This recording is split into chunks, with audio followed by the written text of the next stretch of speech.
नमस्कार दोस्तों, मैं हूं साहिल और आप सभी का स्वागत है मेरे चैनल पर, जहां मैं आपके लिए लेकर आता हूं अनोखी और रोमांचक कहानियां।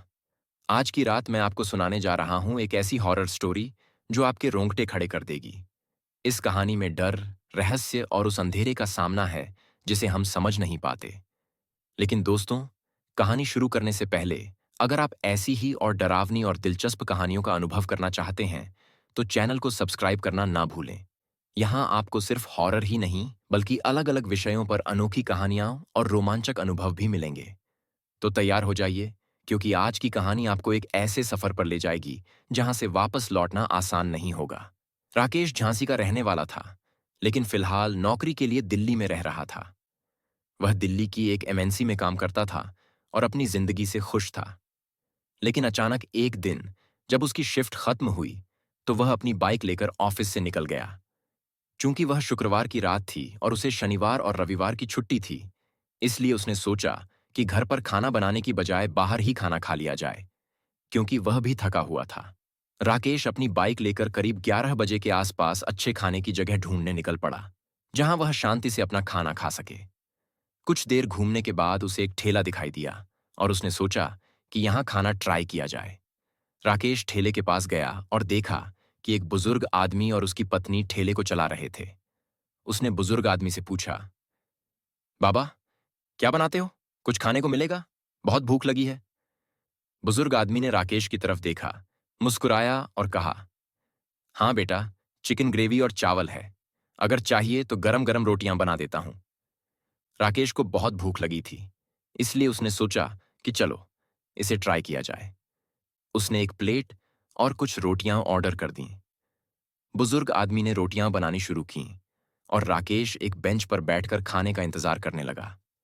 तभी उसने देखा कि एक लड़की उसकी ओर आ रही है।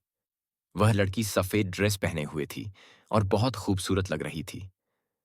राकेश उसकी सुंदरता को देखकर मंत्रमुग्ध हो गया और वह उसे एकटक घूरता रहा। अचानक वह लड़की बुजुर्ग के पास गई और चिकन चावल की एक प्लेट मांगी। बुजुर्ग ने बिना उसकी तरफ देखे उसे चिकन चावल की एक प्लेट परोस दी और फिर अपनी पत्नी के साथ रोटियां बनाने में लग गया। थोड़ी देर बाद राकेश को भी उसका खाना मिल गया और उसने खाना शुरू कर दिया। लेकिन उसकी नजरें अभी भी उस लड़की पर ही टिकी थीं। लड़की ऐसा खा रही थी जैसे उसे काफी देर से भूख लगी हो। लड़की ने अपना खाना खत्म किया, हाथ धोए, बुजुर्ग को पैसे दिए और सड़क के किनारे जाकर ऑटो या टैक्सी का इंतजार करने लगी। राकेश भी अपना खाना खाते खाते यह सब देख रहा था। तभी उसके दिमाग में एक ख्याल आया कि क्यों ना इस लड़की को कहीं छोड़ने का ऑफर दिया जाए। उसने जल्दी जल्दी अपना खाना खत्म किया, बुजुर्ग को पैसे दिए और अपनी बाइक उठाकर लड़की के पास गया। उसने लड़की से कहा, अगर आप चाहें तो मैं आपको छोड़ सकता हूं।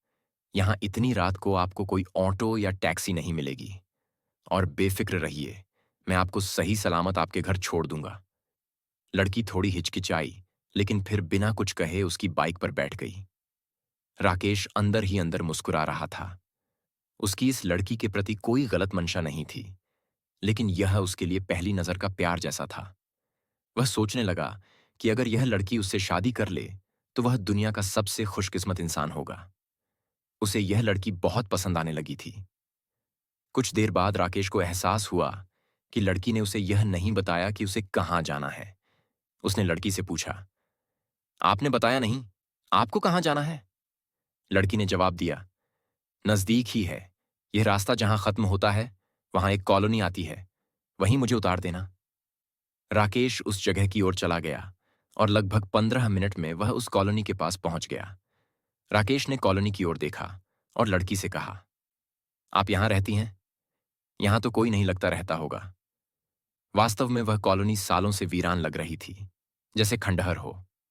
लड़की मुस्कुराई और बोली, मैं एक चुड़ैल हूं और यही मेरा घर है। यह सुनकर राकेश पत्थर की तरह खड़ा हो गया और उसके चेहरे पर डर साफ दिखाई दे रहा था।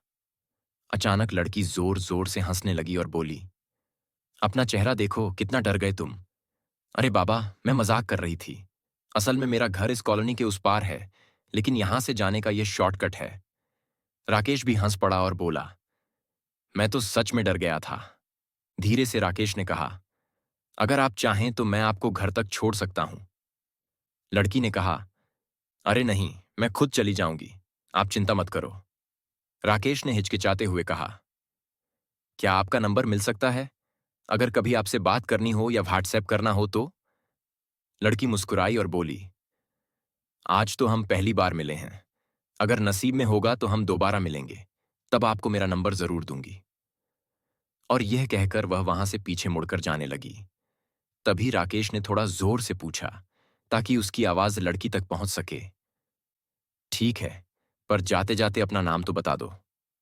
लड़की चलते चलते ही पीछे मुड़ी और मुस्कुराते हुए बोली, राजनी नाम है मेरा। राकेश ने भी मुस्कुराते हुए कहा, मेरा नाम राकेश है। राजनी वहां से चली गई और उस कॉलोनी के अंधेरे में कहीं गुम हो गई। तभी राकेश ने अपने चारों तरफ एक अजीब सा वातावरण का अनुभव किया। अचानक जैसे मौसम बदल गया हो, चारों तरफ तेज हवाएं चलने लगीं और पेड़ पौधे जैसे अपने आप में ही एक डर का माहौल बना रहे थे, या कहो जैसे वे राकेश को कोई चेतावनी दे रहे थे। राकेश ने तुरंत अपनी बाइक स्टार्ट की और घर की तरफ निकल गया। घर पहुंचते पहुंचते रात के 1:30 बज गए थे और राकेश अपने बिस्तर पर जाकर लेट गया। पर पूरे दिन की थकान के बावजूद उसे आज नींद नहीं आ रही थी, और आएगी भी कैसे? उसके ख्यालों में तो सिर्फ राजनी थी। करीब रात के 2:30 पर राकेश को नींद आ गई। 3 बजे के आसपास राकेश को ऐसा महसूस हुआ जैसे उसके कमरे में कोई है और कोई उसके बिस्तर के पास चल रहा है। अचानक उसका कमरा एकदम से ठंडा हो गया था। उसने तुरंत ऐसी की ओर देखा तो ऐसी तो बंद थी। उसे लगा शायद मौसम कुछ ज्यादा ही ठंडा हो रहा है। उसने यह सब नजरअंदाज किया और फिर से कंबल लेकर सो गया। दूसरे दिन जब सुबह देर से राकेश की आंख खुली, तब घड़ी में करीब 11 बजे थे। राकेश ने सोचा कि 2 दिन की ऑफिस की छुट्टी है तो थोड़ा घर का सामान ही भर लूं, पर अभी नहीं, शाम को जाऊंगा। यह सोचकर राकेश फ्रेश होकर चाय बनाकर पीने लगा। तभी उसे अचानक राजनी का ख्याल आया और उसके चेहरे पर एक मुस्कान आ गई। तुरंत उसके दिमाग की घंटी बजी और राकेश ने अपना लैपटॉप ऑन किया और फेसबुक पर राजनी को खोजने लगा।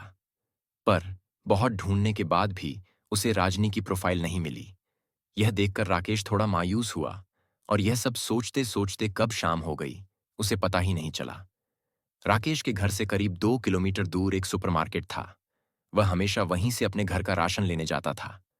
आज भी करीब 8 बजे राकेश उसी मार्केट में गया। शॉपिंग करते वक्त अचानक उसने कुछ देखा और देखते ही उसके चेहरे पर मुस्कान आ गई और आंखों में एक अजीब सी चमक आ गई थी। उसके बिल्कुल सामने राजनी खड़ी थी, पर राजनी का ध्यान राकेश की तरफ नहीं था। तभी राकेश ने राजनी को आवाज लगाई और राजनी ने भी पलट कर देखा तो वहां राकेश एक हाथ हवा में हिलाते हुए राजनी को हेलो कर रहा था। राजनी ने भी चेहरे पर मुस्कान लाते हुए हेलो कहा। तभी राकेश चलते हुए राजनी के पास आया और उससे कहा, लगता है तकदीर भी यही चाहती है कि हम और आप मिलें। राजनी ने भी एक गहरी मुस्कान देते हुए राकेश की बातों से सहमति दिखाई। अब राकेश और राजनी अच्छे दोस्त बन गए और धीरे धीरे दोनों रोज मिलने लगे। दोनों की दोस्ती कब प्यार में बदल गई उन्हें पता ही नहीं चला। एक दिन करीब 3 महीने के बाद राकेश ने राजनी को शादी के लिए प्रपोज कर दिया। राजनी ने भी उसे मना नहीं किया और बहुत ही जल्द दोनों ने कोर्ट मैरिज कर ली। पर राकेश को एक बात बड़ी अजीब लगी कि शादी के वक्त भी राजनी का न कोई रिश्तेदार आया न कोई दोस्त। राजनी ने पहले ही राकेश को बताया था कि उसके माता पिता कुछ साल पहले ही एक एक्सीडेंट में मर गए थे। राकेश ने इस बात पर भी ज्यादा ध्यान नहीं दिया और राजनी से शादी कर ली। अब दोनों खुशी खुशी रहने लगे थे। कुछ दिन अच्छे से बीत गए। राकेश भी अपने काम में बिजी रहने लगा था। एक रात की बात है कि अचानक जहां राकेश और राजनी रहते थे, वहां आधी रात को लोगों के चिल्लाने की आवाज से राकेश की नींद खुल गई। जब उसने खिड़की से नीचे देखा तो नीचे बिल्डिंग के काफी लोग इकट्ठा थे। यह देखकर राकेश तुरंत नीचे गया। उसे लगा कि शायद बिल्डिंग में कोई चोर घुस आया है और वह देखने नीचे चला गया। जब वह नीचे पहुंचा तब उसने देखा कि एक औरत जोर जोर से रो रही थी। जब उसने पूछा तो पता चला कि उस औरत का 6 साल का बच्चा गायब हो गया है। अचानक रात को घर में सोता हुआ बच्चा कैसे गायब हो सकता है, यह सोचकर सभी लोग परेशान हो गए थे। तभी बिल्डिंग का वॉचमैन दूर से भागते हुए आ रहा था और सभी को आवाज देकर अपने पास बुला रहा था। जब सभी उसके पास पहुंचे तो सबकी आंखें डर और आश्चर्य से फटी रह गईं, क्योंकि वहां उसी 6 साल के बच्चे की लाश पड़ी थी, जो पूरी सफेद हो चुकी थी। ऐसा लग रहा था जैसे किसी ने उसके शरीर का सारा खून निकाल दिया हो। तभी वहां पुलिस को बुलाया गया। जांच हुई, पर कुछ पता नहीं चला। पता चला तो सिर्फ इतना कि किसी ने लड़के की गर्दन पर दांत गड़ाकर पूरा खून चूस लिया था। पुलिस ने इसे किसी खून चूसने वाले जानवर का काम बताकर केस बंद कर दिया, पर लोगों में यह बात फैल गई कि कोई पिशाच उनके इलाके में आ गया है और यह उसी का काम है। कुछ दिन बीत गए और फिर से कोई ऐसी घटना नहीं हुई। फिर एक रात अचानक से उनके इलाके के वॉचमैन की भी बिल्कुल वैसे ही खून चूसी हुई लाश मिली। यह देख सब लोग डर गए और उन्हें यकीन हो गया कि यह काम किसी जानवर का नहीं, बल्कि शैतान का है। इस घटना के बाद लोग शाम के बाद अपने घरों से निकलने से डरने लगे, यहां तक कि कई लोगों ने इस इलाके को छोड़ दिया था। यह घटनाएं हर कुछ दिनों में होने लगीं और सिर्फ इंसान ही नहीं, बल्कि जानवर यानी गली के कुत्तों की भी लाशें मिलने लगीं। राकेश भी अब शाम होते ही घर पर आ जाता था, क्योंकि उसे राजनी की चिंता होती थी और वह उसे रात में अकेला नहीं छोड़ता था। एक रात जब राकेश और राजनी अपने कमरे में सो रहे थे, तब अचानक रात को 1 बजे राकेश की आंख खुली। उसने देखा कि राजनी अपने बिस्तर पर नहीं थी। पहले उसे लगा कि शायद राजनी वॉशरूम गई होगी, पर जब ध्यान से देखा तो वॉशरूम बाहर से लॉक था। यह देख राकेश की हालत खराब हो गई। वह तुरंत यहां वहां राजनी को ढूंढने लगा, पर राजनी घर पर नहीं थी। राकेश तुरंत घर के बाहर निकला और बिल्डिंग के बाहर जाकर राजनी को ढूंढने लगा। तभी राकेश का एक दोस्त संजय, जो उसी बिल्डिंग में रहता था, उसने पीछे से राकेश को आवाज दी। तब राकेश ने घबराए स्वर में संजय को बताया कि राजनी कहीं नहीं दिख रही है। यह सुनकर संजय भी परेशान हो गया और उसने राकेश के साथ मिलकर राजनी को पूरे एरिया में ढूंढना शुरू किया। तभी अचानक संजय की नजर एक कोने में गई, जहां उसने एक अजीब चीज देखी। उसने बहुत ही धीमी आवाज में राकेश को बुलाया और आने का इशारा किया। जब राकेश ने उस कोने में देखा तो वहां एक औरत एक कुत्ते की गर्दन में अपने दांत गड़ाकर उसका खून पी रही थी। यह देखकर राकेश की तो जैसे जान ही सूख गई। उसके तो जैसे काटो तो खून नहीं। तभी संजय ने राकेश को पीछे खींचा और चुपचाप वहां से जाने लगे। संजय ने राकेश से कहा, देख भाई, मैं नहीं जानता तुझे राजनी कब और कहां मिली, पर आज जो तूने देखा है उससे यह साबित हो गया है कि राजनी कोई इंसान तो नहीं है। राकेश ये सब बस सुन रहा था। उसे कुछ समझ नहीं आ रहा था कि ये सब उसके साथ कैसे हो गया। तभी संजय ने राकेश को सुझाव दिया, तू अभी घर जा और चुपचाप सो जा। राजनी से अभी कुछ मत बोलना। हम कल सुबह इस बारे में पता करेंगे। राकेश भी घर जाकर अपने बिस्तर पर लेट गया और सोने की एक्टिंग करने लगा। तभी राजनी दबे पांव आई और अपने बिस्तर पर लेट गई।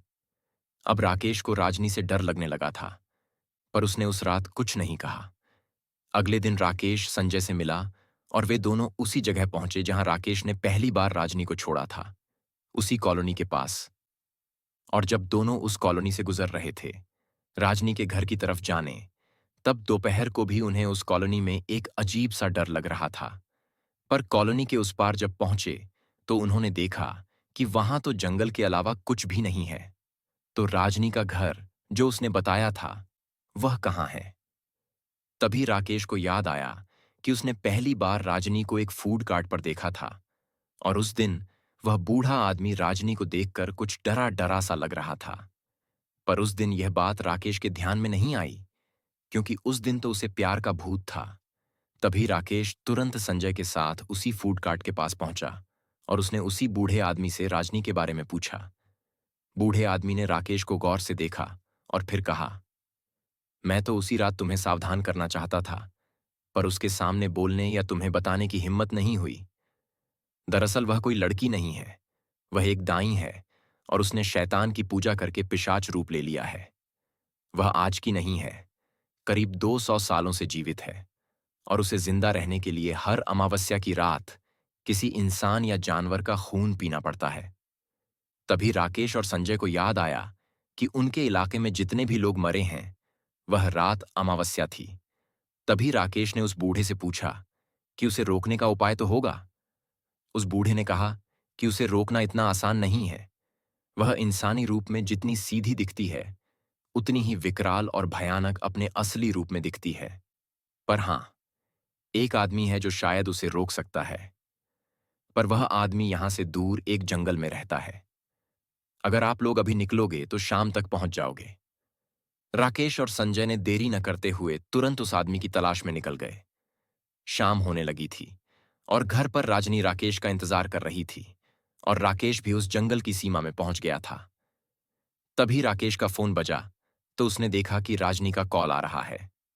उसने फोन उठाया ताकि राजनी को कोई शक न हो और उससे कहा, मुझे शायद आने में देर होगी। अचानक बॉस ने एक काम दे दिया है और उसी सिलसिले में बाहर आया हूं। तुम खाना खाकर सोने में निकलोगी तो कॉल करूंगी। राजनी ने भी ठीक कहा और फोन रख दिया।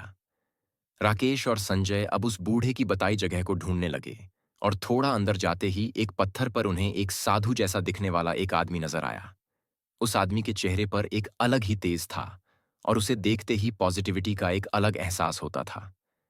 राकेश और संजय उस आदमी के पास गए और दोनों ने हाथ जोड़कर उसे नमस्कार किया और अब तक की सारी बात बताई। उस आदमी के चेहरे पर एक मुस्कान आ गई और उसने राकेश से कहा, तुमने मुझे जो बताया वह तो मैं पहले से जानता था, पर क्या तुम जानते हो कि तुम्हारी पत्नी यानी वह दाई तुम्हारे बच्चे की मां बनने वाली है? यह सुनकर राकेश थोड़ा परेशान हो गया। उसने कहा, तो अब क्या करना चाहिए? तभी उस आदमी ने कहा, उसका बच्चा भी उसकी तरह ही शैतान है और अगर उसने इस दुनिया में जन्म ले लिया तो तबाही शुरू हो जाएगी। वह आदमी राकेश और संजय के साथ चलने को तैयार हुआ और रात के करीब 11 बजे तीनों राकेश के बिल्डिंग के पास पहुंचे। राजनी इस वक्त घर पर ही थी और उसे एक अजीब बेचैनी हो रही थी। उसे कुछ महसूस हो रहा था, पर वह समझ नहीं पा रही थी कि क्या। वहां राकेश और संजय उस आदमी के साथ राकेश के घर की तरफ पहुंच गए और जैसे ही उस आदमी ने घर के अंदर कदम रखा, राजनी के शरीर में जैसे एक डर की शिरण दौड़ गई। वह समझ गई थी कि कुछ गलत है। उस आदमी ने घर के देहरी पर ही अपने झोले से रख जैसा कुछ निकालकर एक लकीर बना दी, जिससे राजनी उस घर से बाहर न जा सके। तभी राजनी के कमरे से एक गुरहट की आवाज सुनाई दी और राजनी धीरे धीरे अपने असली रूप में आने लगी। उसका यह रूप देखकर राकेश और संजय की तो हालत खराब हो गई। वो दोनों के पैर भी कांपने लगे थे। तभी राजनी ने राकेश की ओर गुस्से से देखकर बोली, आखिर दिखा दी तुमने अपनी औकात। गलती हो गई मुझसे। तुम्हें तो उसी रात मार देना चाहिए था जब मेरा मकसद पूरा हो गया था। मुझे सिर्फ तुमसे एक बच्चा चाहिए था, पर पता नहीं क्यों मैं तुम्हें पसंद करने लगी थी। वह जोर से गुर्राहटने लगी और उसकी यह गुर्राहट सुनकर राकेश और संजय के शरीर में डर का एक अलग ही अनुभव हो रहा था। तभी उस आदमी ने कहा, तेरी सबसे बड़ी गलती यह थी कि तू इंसानों के बीच अपना घर बनाना चाहती थी।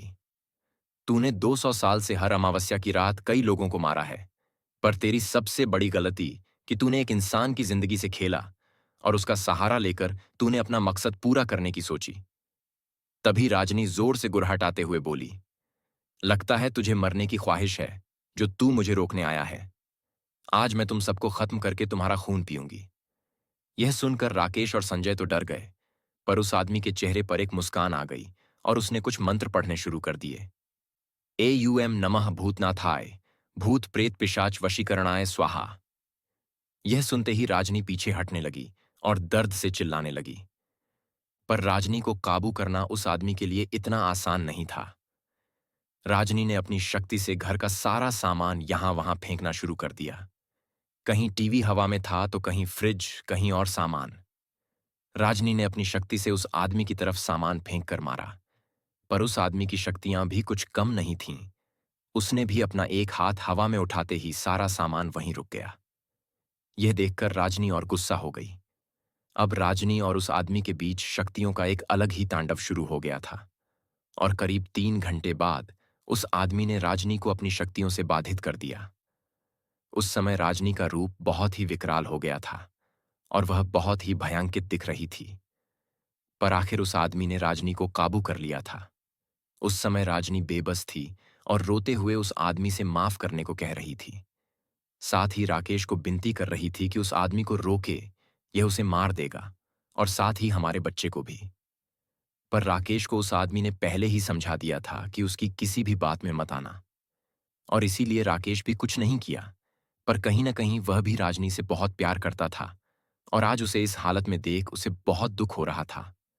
पर वह करता भी तो क्या? वह एक दाई के साथ तो हमेशा नहीं रह सकता था।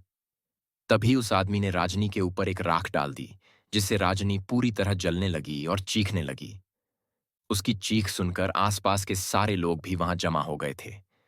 पर जाते जाते राजनी ने उस आदमी और राकेश दोनों से कहा, यहां खत्म नहीं होगा। तुमने मुझे और मेरे पेट में पल रहे बच्चे को मारा है। मैं फिर आऊंगी और तुम सबसे इसका बदला लूंगी। उस वक्त राकेश राजनी को खोने की वजह से बहुत रोया, पर उसके पास और कोई रास्ता भी नहीं था। राकेश ने उसके बाद वह घर खाली कर दिया और दूसरी जगह शिफ्ट हो गया। पर आज भी उसने दोबारा शादी नहीं की। पर हर रात उसके कान में राजनी की वही बात बार बार सुनाई देती है। मैं फिर आऊंगी और तुम सबसे इसका बदला लूंगी। तो दोस्तों, आज की ये खौफनाक कहानियां यहीं खत्म होती हैं। मुझे उम्मीद है कि आप सभी ने इन कहानियों का आनंद लिया होगा और आपके दिलों की धड़कनें तेज हो गई होंगी। अगर आपको ये कहानियां पसंद आईं, तो कृपया वीडियो को लाइक करें, शेयर करें और अपने विचारों को कमेंट्स में ज़रूर बताएं। और हाँ, चैनल को सब्सक्राइब करना मत भूलिएगा, ताकि मैं आपके लिए और भी डरावनी और रोमांचक कहानियां ला सकूं। आपका सपोर्ट मुझे प्रेरित करेगा कि मैं आपको और भी बेहतरीन हॉरर कंटेंट देता रहूं। मिलते हैं अगली कहानी में, तब तक के लिए सावधान रहें।